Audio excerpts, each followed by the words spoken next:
Sir ऐसे बहुत सारे टर्म्स हैं जो कि एज ए बिगनर्स हमें पता नहीं रहता है, तो सर मैं अभी आपको एक एक करके टर्म्स पूछूंगा, तो मेरे को उसका मतलब आप बताइएगा। डेफिनेटली। सर तो पहला टर्म है इंडेक्स। ओके, पहले इंडेक्स को समझने से पहले हम लोग स्टॉक एक्सचेंज को समझते हैं। हमारे इंडिया में 2 स्टॉक एक्सचेंज है, एक NSE एक BSE। अब national stock exchange, Bombay stock exchange के अंदर कितने सारे स्टॉक्स होंगे सोचो। NSE के अंदर 5,500 से ज़्यादा स्टॉक्स है। 5,500 स्टॉक्स में से बेस्ट परफॉर्मिंग स्टॉक्स को लेके वो लोग ग्रुप बना लेते हैं, उस ग्रुप को हम लोग कहते हैं इंडेक्स। वो जो इंडेक्स है वो फार्मा सेक्टर में हो सकता है, बैंकिंग सेक्टर में हो सकता है, ऑटो सेक्टर में हो सकता है, IT सेक्टर में हो सकता है। तो ये बेस्ट स्टॉक्स का एक ग्रुप बनता है, उसको हम लोग इंडेक्स कहते हैं। ओके, और निफ्टी 50? वैसे ही 5,500 स्टॉक्स में से सब सेक्टर में से बेस्ट परफॉर्मिंग 50 स्टॉक्स को हम लोग कहते हैं निफ्टी 50। ओके, और बैंक निफ्टी क्या होता है? 12 सेक्टर्स, 12 बैंकिंग सेक्टर का मिक्स को, ग्रुप को हम लोग कहते हैं बैंक निफ्टी। ये सब NSE के अंडर में आते हैं। और सेंसेक्स क्या होता है? सेंसेक्स आता है BSE के अंडर में। जैसे मैंने बोला NSE के अंडर निफ्टी, बैंक निफ्टी, फिर निफ्टी, ये सब आते हैं। BSE के अंडर में आते हैं सेंसेक्स, बैंकिंग्स और भी बहुत सारे आते हैं। तो सर FNO क्या होता है? ओके, FNO मतलब हम लोग सोचो कि कोई स्टॉक्स लेते हैं, स्टॉक्स पे अगर डायरेक्ट ट्रेड करते हैं हम लोग, मान के चलो रिलायंस हो गया, विप्रो हो गया, इन्फोसिस, वहाँ पे डायरेक्ट ट्रेड किए, उसको हम लोग कहते हैं इक्विटी मार्केट। वहाँ पे हम लोग इंट्राडे कर सकते हैं, हम लोग पोजिशनल कर सकते हैं। अब जब उसका डेरिवेटिव सेगमेंट में ट्रेड करेंगे, उसी इक्विटी का डेरिवेटिव सेगमेंट में ट्रेड करेंगे, वो हमारा बन जाएगा FNO, जहाँ पे हम लोग मार्जिन मिलता है। आप सोचो कि 10 शेयर लेने के लिए रिलायंस का हम लोग को जितना पैसा पड़ेगा, ठीक है, जब हम लोग FNO में आ जाएंगे वो 10 शेयर लेने के लिए हम लोग कम हो जाएगा, लेकिन 10 शेयर नहीं होगा वहाँ पे। देखो गाइस, हम लोग जब चॉकलेट खरीदने जाते हैं, एक चॉकलेट लेंगे 1 रुपया पड़ेगा, 100 चॉकलेट 100 रुपये पड़ेगा, लेकिन उस चीज़ को अगर डब्बे में खरीदेंगे तो क्या होगा, सस्ते मिलेगा कि नहीं। तो अब समझ जाओ, हम लोग जब डायरेक्ट बाय सेल कर रहे हैं वो हमारा हो गया रिटेलर, जब हम लोग होलसेलर के पास जा रहे हैं वो हमारा हो गया फ्यूचर ऑप्शन, जहाँ पे हम लोग को लॉट में मिलेगा, ठीक है, पैकेट में मिलते हैं हम लोग को। FNO मतलब आपको मिनिमम स्पेसिफिक कुछ क्वांटिटी होगा, आपको लेना पड़ेगा। यहाँ पे क्या है, आप चाहोगे तो 1 क्वांटिटी ले सकते हो, 2 क्वांटिटी भी ले सकते हो, लेकिन वहाँ पे मिनिमम है कि 200 क्वांटिटी लेना पड़ेगा। हर स्टॉक्स का अलग अलग लॉट साइज होता है, क्वांटिटी साइज होता है, उसको हम लोग कहते हैं लॉट साइज। ओके, अब वो लॉट साइज सस्ते मिलेगा। जैसे मैं सोचूं कि रिलायंस का 200 शेयर लूँगा तो मेरे को ज़्यादा पैसा पड़ेगा। अब जब मैं फ्यूचर बाय करूँगा या ऑप्शन बाय करूँगा, वो पूरा कम हो जाएगा, 5 गुने का लेवरेज। ऑप्शन में तो 100 गुने का लेवरेज मिलता है, समझ रहे हो ना। अगर 7 लाख लगेगा, वो फ्यूचर में 1 लाख में मिल जाएगा, ऑप्शन में 10,000 20,000 में हो जाएंगे। तो ये कॉन्सेप्ट को, डेरिवेटिव सेगमेंट को हम लोग कहते हैं फ्यूचर एंड ऑप्शंस। सर फिर टाइम फ्रेम क्या होता है ट्रेडिंग में? जब भी हम लोग ट्रेड करते हैं वहाँ पे क्या बनता है, आप देखते हो चार्ट्स देखते हो, वहाँ पे ग्रीन कैंडल रेड कैंडल बनते हुए देखते हो। अब वो जो ग्रीन कैंडल रेड कैंडल है वो फॉर्म होने के लिए टाइम लगेगा, है कि नहीं। अगर मैं 5 मिनट देख रहा हूँ तो वो कैंडल बनने के लिए 5 मिनट लग रहा है। 1 मिनट टाइम में देख रहा हूँ तो एक कैंडल बनने के लिए 1 मिनट लग रहा है, उसके बाद दूसरा कैंडल फॉर्मेशन होगा। जो टाइम यूज करके मैं चार्ट्स को देख रहा हूँ उसको हम लोग कहते हैं टाइम फ्रेम। अगर 10 मिनट टाइम फ्रेम लगाया मतलब एक कैंडल बनने के लिए 10 मिनट लगेगा, फिर दूसरा टाइम फ्रेम होगा, है ना। अब टाइम फ्रेम जो अलग अलग होते हैं, हमारा एनालिसिस अलग अलग होता है अलग अलग ट्रेडिंग प्रोसेस के लिए। ओके, इंट्राडे ट्रेडिंग क्या होता है? ओके, इंट्राडे मतलब हम लोग अगर आज ट्रेड बनाते हैं, कोई पोजीशन बनाते हैं और आज ही ट्रेड को स्क्वायर ऑफ करते हैं, तो उसको हम लोग कहेंगे इंट्राडे। 9:15 से मार्केट स्टार्ट होता है, 3:30 तक मार्केट खत्म होता है, उस बीच में आप जो भी करोगे वो हो गया हमारा इंट्राडे। और नॉर्मल ट्रेडिंग क्या होता है? नॉर्मल ट्रेडिंग नहीं होता, इंट्राडे होगा तो दूसरा होगा पोजिशनल ट्रेडिंग, स्विंग ट्रेडिंग। अगर एक दिन से जो पोजीशन रखे थे उसको होल्ड कर लिया, उस दिन स्क्वायर ऑफ नहीं किए, उसको होल्ड कर लिए, अगर दूसरा दिन वो चला गया वो बन गया पोजिशनल ट्रेडिंग, स्विंग ट्रेडिंग। तो स्विंग का मतलब क्या हुआ, मतलब समझा नहीं मैं। हाँ, स्विंग ट्रेडिंग मतलब क्या हो गया, अगर मैं सोचो कोई ट्रेड स्टॉक्स को लिया, अब आपको लग रहा है कि एक दिन का मेरा प्लानिंग नहीं है, मतलब मैंने लिया तो मेरे को नहीं लग रहा है कि आज मोमेंटम होगा, मेरे को लग रहा है कि ये स्टॉक जो है एटलीस्ट 10 दिन तक ऊपर नीचे होने वाला है, या 1 महीने तक ये ऊपर जा सकता है। तो आपका व्यू जब एक दिन से ज़्यादा हो जा रहा है, 10 दिन, 1 महीना, 5 महीना हो जा रहा है, उसको हम लोग स्विंग ट्रेडिंग कहते हैं। लॉन्ग पोजीशन क्या होता है? लॉन्ग मतलब जैसे हम लोग बाय, अगर सोचो कोई स्टॉक्स को हम लोग बाय करते हैं तो हम लोग क्या सोचते हैं, मार्केट ऊपर जाएगा। सेल करते हैं तो हमारा व्यू क्या होता है, डाउन जाएगा।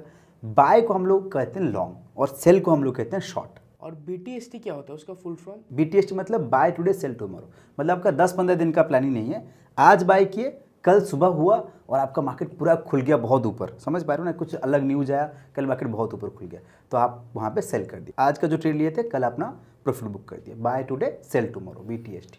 और कैंडलस्टिक क्या होता है? ओके, अगर कैंडल स्टिक्स के अंदर जाएंगे, आपका स्क्रीन पे आ रहा होगा, ठीक है, एक अगर कैंडल ऐसा होता है, वो एक ग्रीन कलर होता है, एक रेड कलर होता है। ग्रीन कलर मतलब बाइंग दिखाता है, मतलब मार्केट ऊपर जाएगा तो ग्रीन कलर बनता है, जिसको हम लोग बुलिश कैंडल बोलते हैं। और रेड कैंडल मतलब हम लोग उसको बियरिश कैंडल बोलते हैं, सेलर को हम लोग बियरिश कहते हैं, बायर को हम लोग बुलिश कहते हैं। ग्रीन कैंडल शुरुआत होता है नीचे से, एंड होता है ऊपर। रेड कैंडल शुरुआत होता है ऊपर से, एंड होता है नीचे। एक कैंडल का 2 पार्ट होता है, एक बॉडी पार्ट होता है, एक वीक पार्ट होता है। वीक पार्ट जो होता है वो थोड़ा सा थिन लाइन होता है, जो बॉडी पार्ट होता है वो थिक पार्ट होता है, ठीक है। जो सबसे कैंडल का टॉप जो है उसको हम लोग कहते हैं हाई, सबसे बॉटम वाला लो, और रेड कैंडल का वैसे ही ऊपर वाला हाई लो सेम रहेंगे, लेकिन ओपन क्लोज डिफरेंट रहेंगे। चैट पैटर्न क्या होता है? ओके, वही कैंडल्स को मिला के, एक कैंडल है, अब जब 10-12 कैंडल मिल जाएंगे या 100 कैंडल मिल जाएंगे, उस 100 कैंडल के अंदर एक पैटर्न फॉर्मेशन होता है, ठीक है। वो पैटर्न आपको समझना पड़ता है। बहुत सारे मल्टीपल पैटर्न्स होते हैं, double top, double bottom, triangle pattern, channel pattern, multiple patterns होते हैं। उस पैटर्न को स्टडी करके हम लोग कभी एंट्री बनाते हैं। अगर आपको पैटर्न को समझना है, अगर सीखना है, तो कमेंट सेक्शन बताना, मैं एक अलग से पूरा वीडियो बना दूंगा, कौन सा पैटर्न अच्छा होगा, कैसे उसको ड्रॉ करना है, वो मैं एक वीडियो बना लूँगा। इंडिकेटर ओके, जब हम लोग चार्ट्स को देखते हैं, बिगिनर क्या करते हैं, अभी चार्ट्स पे ड्रॉ करना, वो पैटर्न ड्रॉ करना उनको डिफिकल्टीज होते हैं।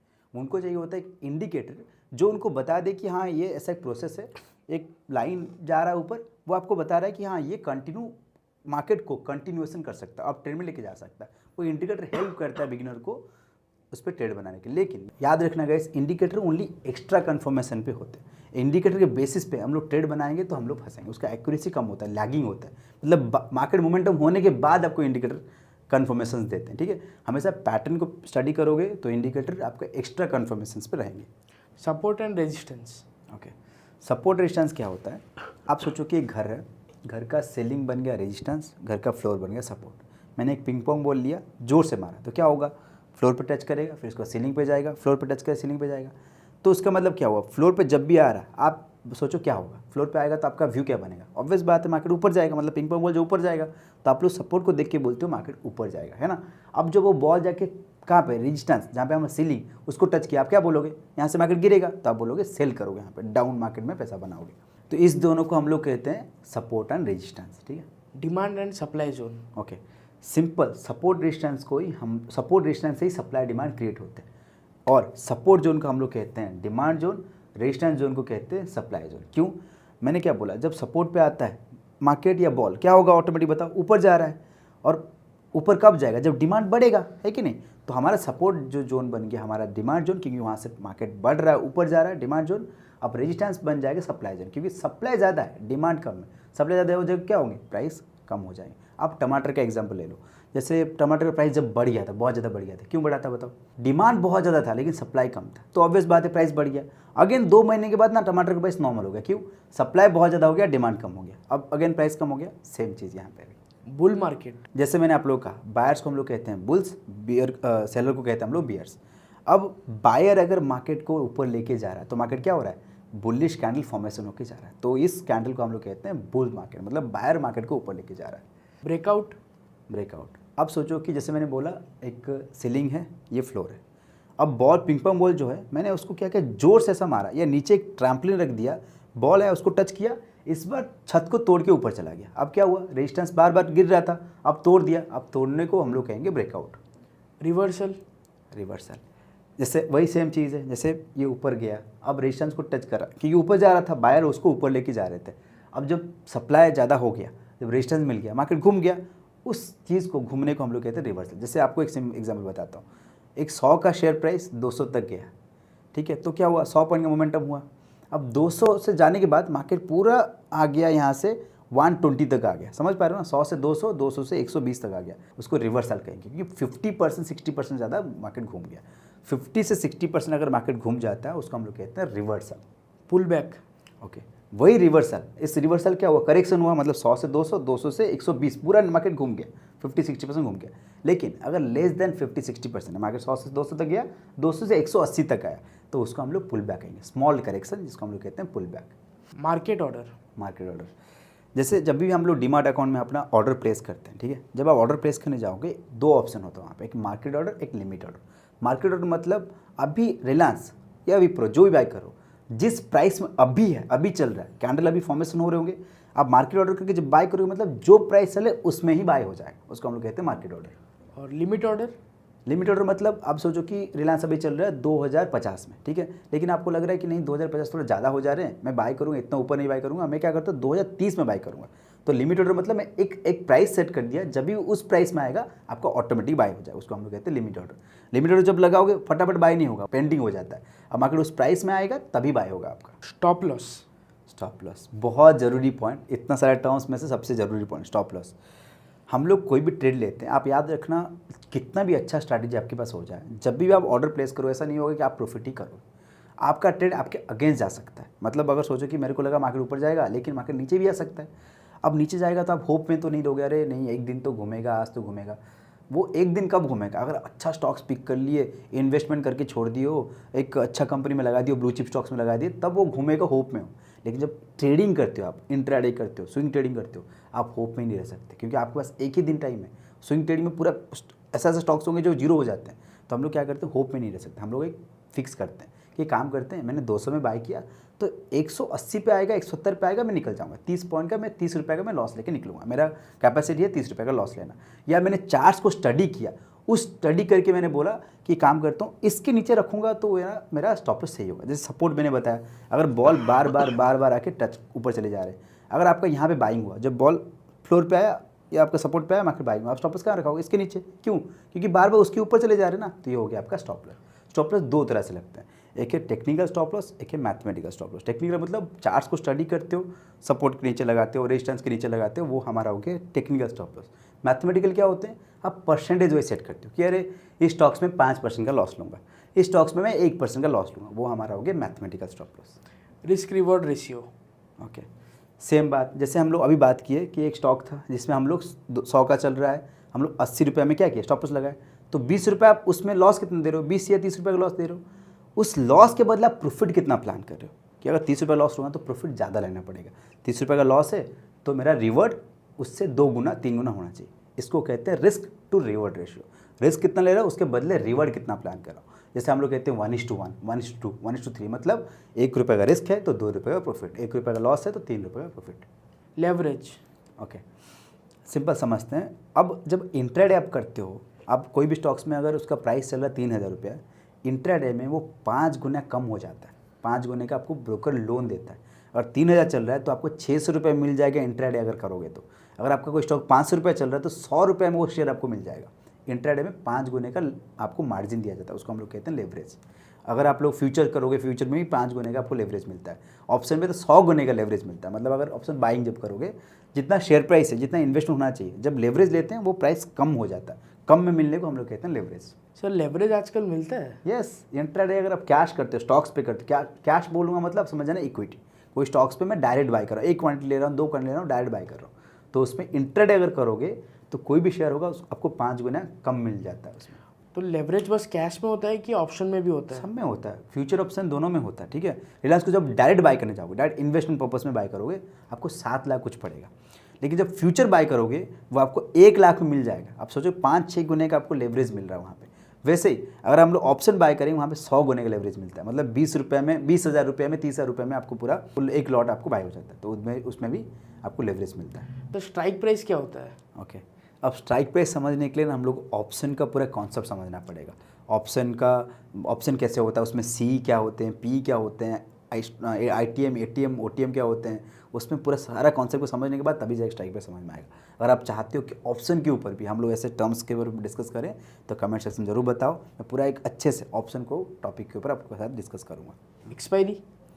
एक्सपायरी बहुत अच्छा क्वेश्चन। देखो, जैसे मैंने बोला आप लोग का, मैं अभी अगर विप्रो को बाय करूँगा, मैं चाहूँगा तो डायरेक्ट लाइफ टाइम तक होल्ड कर सकता हूँ, मेरे लिए कोई रूल्स नहीं है। जब कैश मार्केट या इक्विटी मार्केट में बाय करता हूँ, आपको समझ, दोनों अलग अलग है। इक्विटी एक है डेरिवेटिव मार्केट। इक्विटी मतलब डायरेक्ट हम लोग बाय करते हैं, 1 शेयर, 2 शेयर, 3 शेयर बाय कर सकते हैं। डेरिवेटिव मार्केट में क्या होते हैं, फ्यूचर ऑप्शन, जहाँ पे हम लोग, जैसे मैंने बोला, लॉट साइज बाय करते हैं, राइट। अब सोचो, जब मैंने वही बोल रहा था, रिलायंस जब बाय करने जा रहा था मैं, उसको 7 लाख पड़ रहे थे।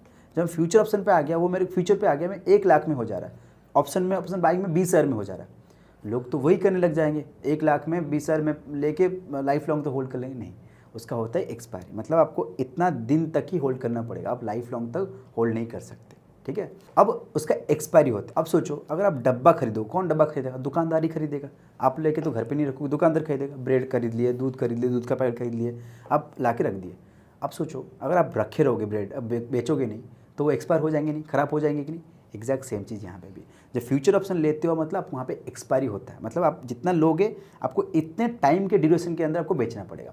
मंथली होते हैं, वीकली एक्सपायरी होते हैं, कि आपको इतना टाइम, आपके पास टाइम है बाय सेल करना है करो, प्रॉफिट में आओ या लॉस में आओ, लेकिन टाइम आपका इतना ही है, आपको इन्हीं उस जगह पे एग्जिट करना पड़ेगा। तो उसको हम लोग कहते हैं expiry. Price action. Okay, price action कुछ नहीं, प्राइस एक्शन है प्राइस का बिहेवियर। प्राइस बिहेवियर कैसे करता है? सपोर्ट, रेजिस्टेंस, चार्ट पैटर्न्स, इस सब को मिला के एक स्ट्रैटेजी बनता है, सेटअप बनता है, उसको हम लोग कहते हैं प्राइस एक्शन सेटअप। ब्रोकरेज। अब सोचो क्या होता है, पहले हम लोग बॉम्बे स्टॉक एक्सचेंज में जाते थे, पहले आप लोग मूवी देखे होंगे स्कैम 1992 मूवी में, वहाँ पे जाते थे, लोग चिल्ला चिल्ला के बोलते थे भाई मेरे को वो शेयर दे दे, वो शेयर, ये शेयर दे दे, है ना। आज का सब चीज़ क्या हो चुका है? ऑनलाइन। आप घर पे बैठ के कोई भी स्टॉक्स बाय कर सकते हो, कोई भी शेयर बाय कर सकते हो। तो वो ऑनलाइन ट्रांजैक्शन जो होता है वो ब्रोकर क्या करता है, जो डीमार्ट अकाउंट है उसको कहते हैं ब्रोकर, वो अपने एक चार्ज लेता है। भाई आपको बॉम्बे जाने की ज़रूरत नहीं है, उधर जाने की ज़रूरत नहीं है, घर बैठे करो, लेकिन मेरे को एक चार्ज दो। अभी के लिए अभी जो इंट्राडे आप करते हो 20 रुपये आपको बाय का पड़ता है, 20 रुपये सेल का पड़ता है, तो 40 रुपये आपको ब्रोकरेज पड़ते हैं, प्लस टैक्सेस। ETF मतलब एक्सचेंज ट्रेडेड फंड। अब सोचो कि निफ्टी में आप चाहते हो कि आपको लग रहा है निफ्टी अब 5 साल में बहुत ऊपर जाने वाला है, तो निफ्टी में डायरेक्ट आप इन्वेस्ट कर पाओगे। निफ्टी 50 जो बात किए थे, क्योंकि निफ्टी 50 में क्या होता है 50 स्टॉक्स है, आप डायरेक्ट स्टॉक्स में पैसा लग रहा है, आप डर लग रहा है, लेकिन आप लग रहा है कि निफ्टी 50 बाय करूँगा, वहाँ पे तो बेस्ट परफॉर्मिंग स्टॉक्स है, डायरेक्ट निफ्टी में बाय कर लूँगा, लेकिन निफ्टी में आप डायरेक्ट बाय नहीं कर पाओगे, क्योंकि वहाँ पे फ्यूचर ऑप्शन है, डायरेक्ट बाय नहीं किया जाता है। उसका एक अलग से ETF होता है, वहाँ पे इन्वेस्ट कर सकते, जिसको हम लोग कहते हैं निफ्टी 20, बैंक 20, तो वहाँ पे आप लोग डायरेक्ट बाय करो, एक्सचेंज ट्रेडेड फंड। ठीक है, और कोई टर्म्स है जिसके बारे में डिस्कस सर है तो बहुत सारे, बट आई थिंक हम लोग एक वीडियो में कवर नहीं कर सकते। एग्जैक्टली गाइस, बहुत सारे टर्म्स है जो कवर एक वीडियो में नहीं हो पाएगा। अगर आपको भी कोई टर्म्स के बारे में अच्छे से जानना है तो कमेंट्स में वो टर्म्स लिख दीजिए, ताकि मैं नेक्स्ट वीडियो में उसको कवर करूँगा। प्लस आपको अगर ऑप्शन के ऊपर, ऑप्शन बाइंग क्या होते हैं, हेजिंग क्या होते हैं, सेलिंग क्या होते हैं, उसके बारे में इन डेप्थ जानना है तो कमेंट सेक्शन जरूर बताना, हम लोग नेक्स्ट वीडियो उसके ऊपर करेंगे। ठीक है, और please guys like subscribe comment definitely करना, उससे मोटिवेशन मिलता है नेक्स्ट वीडियो बनाने के लिए। ठीक है, तो लाइक कमेंट कर देना। यहीं पे वीडियो को एंड करते हैं, मिलते हैं नेक्स्ट वीडियो में।